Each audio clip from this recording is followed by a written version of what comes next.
you are in the world. This is Mr. Roy.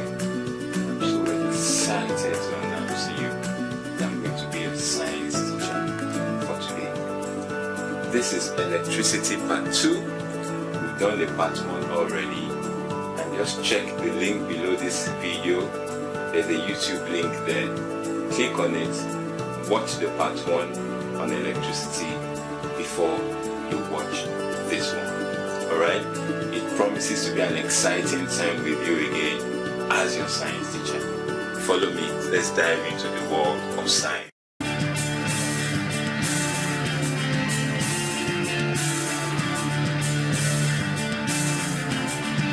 Today we're going to be talking about Electricity Part 2, like I said before. And we are going to be bringing these objectives into the world of electricity. We're going to be talking about quantity, symbols of quantity, measurements, units of measurement, symbol of units, the instruments we use to measure these quantities, conductors, and insulators. Alright? Now let's go straight to work. Now, what is quantity? What is quantity? Quantity is anything, any idea that can be measured. Have you ever thought of something that is so vague that cannot be measured? For example, the power of God. Do you think the power of God can be measured? Certainly not. That means the power of God is not a quantity. But things like heat that can be measured, things like temperature can be measured, things like mass can be measured, things like weight can be measured. Alright? So anything that can be measured is called a quantity. And the examples are a lot around us. Weight, heat, temperature, they are all quantities. Why are they quantities? Because they can be measured. So a quantity is any idea that can be measured. So that's what a quantity is.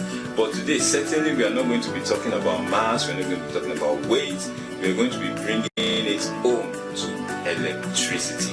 And there are three quantities we'll be looking at today: voltage, resistance, and current. Alright? Why is voltage a quantity? Because voltage can be measured. Why is resistance a quantity? Because resistance can be measured. Why is current a quantity? Because current can be measured. So quantity are ideas that can be measured. Alright, so the next thing we'll be looking at is the symbols of quantity, of these three quantities. Of course, in science is huge, and any opportunity we have to use symbols to represent ideas, take advantage of that. For example, the elements in chemistry, the elements in science. Remember sodium. Sodium is Na. Instead of writing the word sodium, you write capital N, small letter A. Instead of writing nitrogen, you write capital N. Alright? This same idea is applicable in electricity. So instead of writing voltage, there is a symbol for voltage. And that symbol is, I'm sure you can guess right, just capital V. Alright? Now the symbol for resistance, I'm sure you can also get this one as well. Capital R. The symbol for current, this is where I'm not sure you can guess properly, but the symbol for current is capital I. Okay? So quantities have symbols. Certainly these three quantities have symbols. The symbol for voltage is capital V. The symbol for current is capital I. The symbol for resistance is capital R. Okay? Now the next thing we're going to be talking about is measurements. What do we do as scientists? We simply observe, we do experiments, and we come out with conclusion. How can you observe without the ability to measure? How can you do an experiment without the ability to measure? How can you conclude effectively and properly without being able to refer to the values you've gotten from your measurements? You see, as a scientist, measurement is almost everything, if not everything. And bringing that concept of measurement home to electricity part 2, we must be able to measure voltage. We must be able to measure resistance. We must be able to measure current. Alright? But before you can measure anything, you must be able to appreciate what one of that thing is. Mr. Roy is 25 years. You can only tell me that I am 25 years when you know the unit of time, when you know the extent of 1 year. Okay? I have a very short demonstration to be able to, explain that to you. Alright. I have a petri dish here, and the petri dish is filled with grains of rice. Alright? It's filled with a quantity of rice. Now, how many rice do I have here? How many grains of rice do I have here? How many grains of rice do I have here? If I begin to count, let's assume that there are 1,000 grains of rice. I can only say that there are 1,000 grains of rice because I know what 1 grain is. I know the unit of the quantity that I have in this petri dish. Alright? And the name of the unit of the quantity I have in this petri dish is a grain. You see? So this idea is also applicable to voltage, resistance, and also current. Okay? Now, voltage is like a quantity, just like the quantity of the grains of rice that I have here. Is a quantity. Alright? Now, what's the unit? What is one? What is the name of one of that quantity called voltage? And that is what the unit of measurement is about. Now, the name of one of that quantity called voltage is what you call a volt. Is what you call what? A volt. Okay? Now, the unit of resistance, the name of one of that quantity called resistance is called ohms. It's called the ohms. Okay? And that is to the credit of George Simon Ohm, who explained and shared more understanding to the scientific world about resistance. His name is again George Simon Ohms. Okay, so the unit of measurement, the unit of resistance, one of that quantity is called ohms. Alright? Now, the unit of measuring current is what you call ampere. It is very important you understand everything we are writing on this table, because in no time, especially in part 3 and part 4 of this series, we'll begin to use symbols that you are expected to know. So these are good foundations that I expect that you try to understand and understand very, very well. Now, we've talked about the unit of measurement. The units of measurement themselves also have symbols. Okay, we've talked about the symbols of the quantity. Now we've talked about the unit of measurement. The units of measurement also have symbols. So what's the symbol for volt? It's capital V. I'm sure you guessed that right. What is the symbol for ohms? I'm not sure you can get that right, but I'll tell you. Is the symbol omega. Alright, so that is the symbol for ohms. Alright, what is the symbol for current? Of course, that is capital A. That's the symbol for ampere. It's capital A. Okay, now we've talked about quite a lot. I believe that you're paying close attention and you're following. Again, these are foundational. Understand this and you would have done yourself a lot of good. Now we've talked about measurement, we've talked about units of measurement. But how do we measure these quantities? How did I measure the quantity of my grains that I have here? Well, I could have counted it.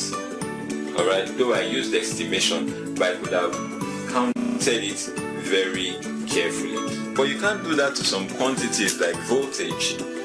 So how do we measure voltage? We use an instrument called the voltmeter. So I'm holding a voltmeter with me right now. I'm sure you are excited about it, but not to worry.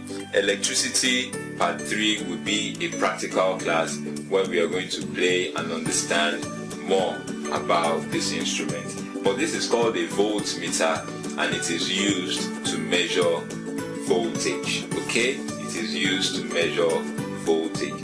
Voltmeter. Right? Let's keep filling our table, because at the end of the day, you must understand and know the content very well. Voltmeter. Okay? Now, what is the instrument used to measure resistance? That's quite an instrument, really. But it is called a Wheatstone bridge. And there are several instruments too you can use to measure resistance, but a Wheatstone bridge is a very common instrument that you can use to measure resistance. So let's fill our table. Wheatstone bridge. Wheatstone bridge. Use that to measure resistance. Alright? So what instrument do we use to measure current? We have it right here. This is called an ammeter. It's called an ammeter. You can use this to measure current. Okay? An ammeter. Now, there is another instrument you can also use to measure current, but this is called a galvanometer. You use it to measure very, very tiny current. Alright? Very, very tiny amount of current. Your galvanometer can be used to measure it. Okay? So let's fill our table. So where are we? Yes. We're talking about current. Instruments used to measure current. We use an ammeter or a galvanometer. A galvanometer.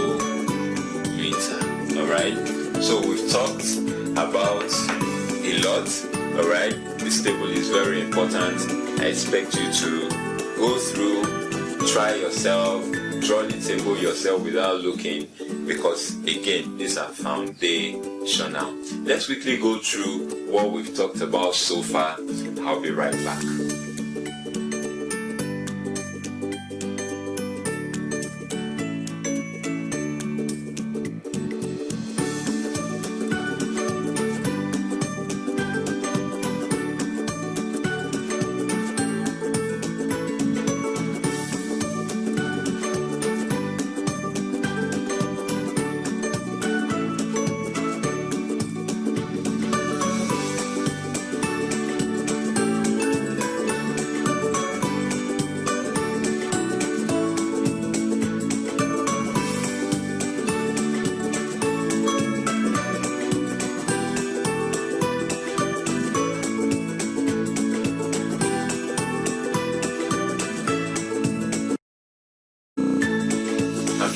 Enjoy the quick summary we have done. Very importantly, you must understand that table, know all its content, because part 3 we may not be explaining in details like this again. Now, 2 last things we're going to talk about before this class ends. 1, conductors and insulators. Alright? Those are the 2 things that we need to talk about. Now, what are conductors? What are conductors? Conductors are materials that allows electricity to pass through them. Conductors are materials that allows electricity to pass through them. Okay? Now, there is a reason why that is the case. Conductors are materials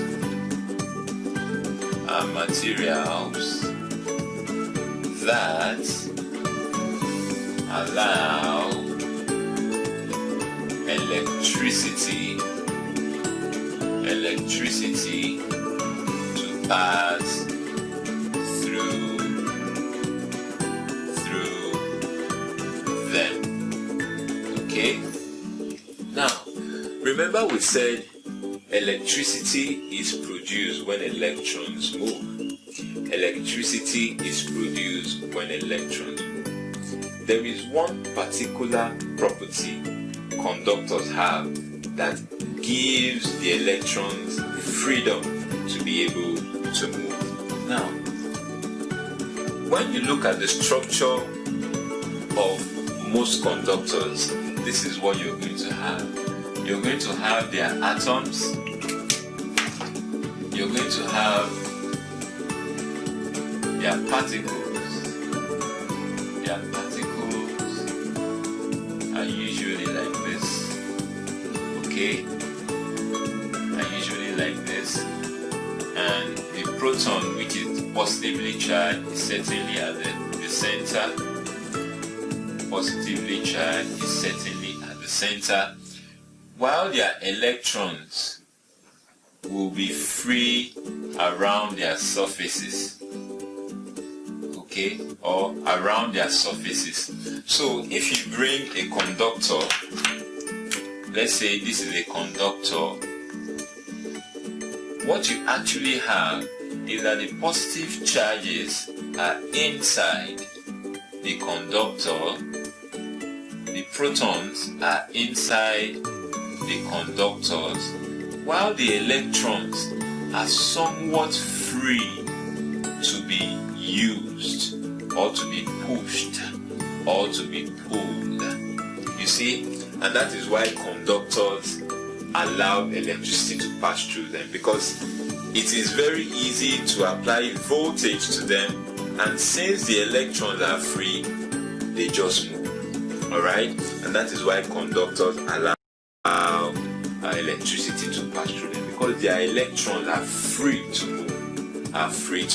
Alright, now insulators are opposites of conductors. Insulators are materials that do not allow electricity to pass through them. Your guess is as good as mine. Why is that so? Because the electrons are not very free to be pulled or be pushed. What is an insulator? An insulator is a material that doesn't allow electricity pass through it. Okay? Unlike a conductor where you have your electrons free on the surface, an insulator does not have free electrons. So you probably have something like this. The positives are inside and the electrons are also caged inside. So no matter the push or the pull, no matter the voltage you apply to that insulator, electricity won't seem to move through it. So an insulator will not allow electricity to pass through it, while a conductor will allow electricity to pass through. Again, I'm so excited to be your science teacher today. I'm sure you've learned a lot. Alright, and this is just part 2. Go through the video again. Remember to watch the link, YouTube link on part 1 just below this video. Watch this video. Very soon the part 3 will be out. Again, part 1, the part 2 is the foundation to what we'll be talking about in part 3. Thank you so much, and I can't wait